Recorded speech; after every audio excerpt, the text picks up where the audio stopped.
आता बातमी आहे नांदेडच्या माहूरमधून।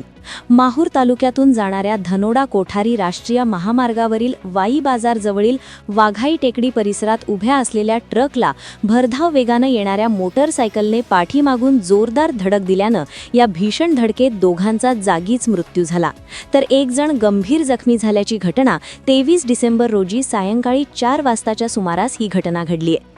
वाघळी टेकडीजवळ रस्त्याच्या कडेला उभ्या असलेल्या AP 39 UX 6876 या क्रमांकाच्या ट्रकवर MH 26 F 4238 या क्रमांकाच्या मोटरसायकलने पाठीमागून जोरदार धडक दिल्यानं दुचाकीवर प्रवास करणारे आसोली साईनगर येथील विठ्ठल राठोड वय 30 आणि त्यांच्यासोबत असलेले आंध्र प्रदेशातील अंदाजे 65 वर्षीय वृद्ध यांना डोक्याला व छातीला गंभीर दुखापत झाल्यानं त्याचा जागीच मृत्यू झाला, तर या अपघातात दुचाकीवरील 10 वर्षीय अर्जुन विठ्ठल राठोड हा गंभीर जखमी झाला आहे।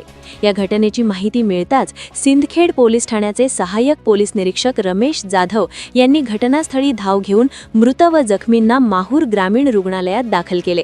तेथे डॉक्टर मंगेश नागरगोजे यांनी दोघांना मृत घोषित केले, तर जखमी अर्जुनवर उपचार सुरू आहेत।